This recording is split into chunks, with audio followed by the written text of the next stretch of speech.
Assalamualaikum warahmatullahi wabarakatuh. Ketemu lagi dengan pelajaran IPA.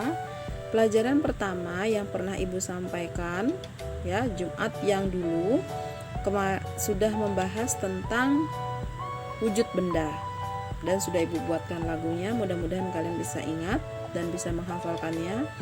Hari ini Ibu akan membahas tentang yang kedua, yaitu gerak benda.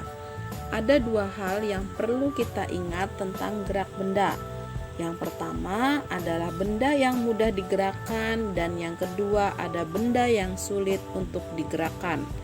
Benda yang mudah digerakkan itu adalah benda yang berukurannya kecil. Contohnya pensil, jam tangan, spidol. Dia bisa bergerak dengan bantuan manusia, ya, karena bendanya sangat kecil. Nah, terus bobot atau beratnya yang ringan itu misalkan seperti kertas yang kalau tertiup angin, apa yang terjadi? Iya, kertas atau bulu angsa atau daun jika tertiup angin maka dia akan terbang. Itu karena berat atau bobot pada benda tersebut sangat ringan. Yang berikutnya adalah berbentuk bulat. Contohnya bola. Bola paling mudah, ya, paling mudah bergerak. Jika ditendang atau disentuh sedikit pun dia akan bergerak dan berpindah tempat. Nah, yang berikutnya ada benda yang sulit untuk bergerak. Benda yang sulit untuk bergerak itu adalah bendanya ukurannya besar.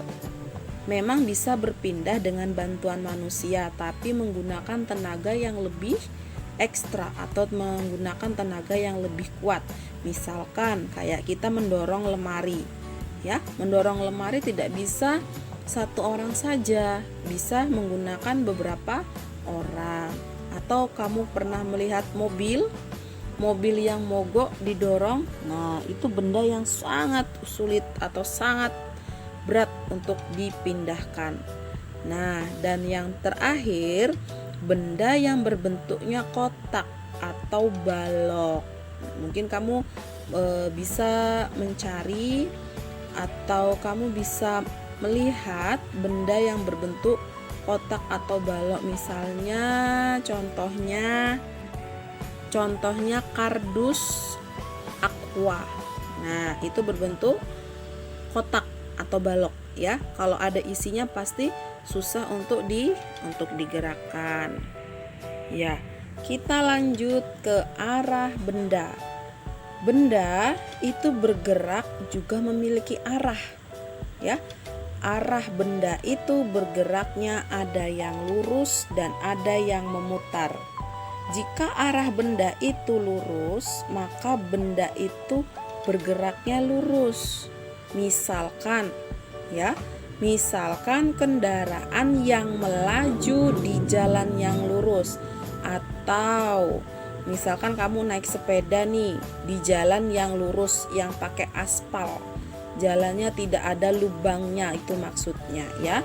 Atau benda yang jatuh langsung ke bawah, misalkan kamu letakkan pensil kamu di atas meja terus jatuh ke bawah. Nah, itu adalah arah benda yang jatuhnya lurus. Terus ada arah benda yang memutar.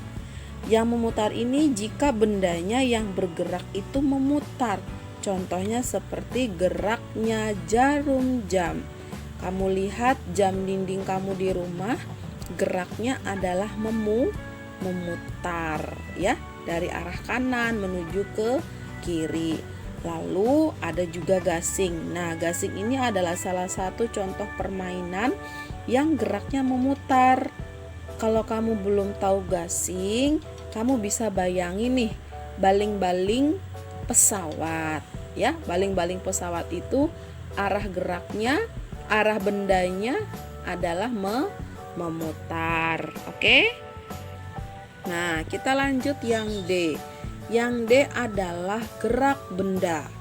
Coba dilihat di catatan Ibu, benda yang dikatakan bergerak itu adalah benda yang dapat berubah atau berpindah. berpindah tempat nih. Contohnya ini. Spidol ibu berada di atas kertas. Sekarang akan ibu pindah menjadi di atas netbook atau laptop. Bendanya berpindah atau tidak? Ya, bendanya berpindah. Itu yang disebut dengan gerak benda, ya. Lalu ibu jelaskan di sini. Ada beberapa faktor benda dapat bergerak. Ya, ada beberapa faktor benda itu bisa bergerak. Yang pertama adalah benda yang dipukul. Contohnya gendang, atau biasanya kamu sering lihat pemain band atau drum band. Nah, itu adalah contoh benda yang dipukul. Ya, contoh benda yang dipukul, gendang. Contohnya gendang atau alat drum atau drum band. Kalau jenis olahraganya seperti bola kasti. Yang kedua adalah benda yang didorong. Nah, kamu pasti tahu gerobak bakso itu adalah contoh benda yang didorong oleh manusia. Lalu yang ketiga adalah benda yang ditarik. Benda yang ditarik itu contohnya delman atau membajak sawah. Atau seperti kereta api nih, kereta api yang tadinya diem. Nah, ketika ingin berangkat, dia ditarik oleh sebuah gerbong lokomotif. Nah, itu contohnya benda yang ditarik. Delman. Kalau kamu tidak tahu delman, mungkin ada yang tahu dokar. Itu alat transportasi yang ada di daerah Jawa, yang dimana ditariknya sama kuda. Pembajak sawah, alat untuk membajak sawah, alat untuk membantu petani, ya, yang dimana ditarik oleh kerbau. Nah, ada pula benda yang ditendang, contohnya bola. Ini udah paling sering kamu lakukan di rumah maupun di sekolah, ya.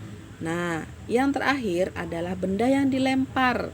Contohnya itu adalah lempar lembing. Itu salah satu jenis olahraga. Nah, demikian materi pembelajaran IPA di kelas 2 yang bisa Ibu sampaikan pada hari ini. Ibu minta disimak video pembelajarannya, dan jika perlu atau memang kamu ingin menulis, silahkan ditulis di buku tulisnya. Tidak usah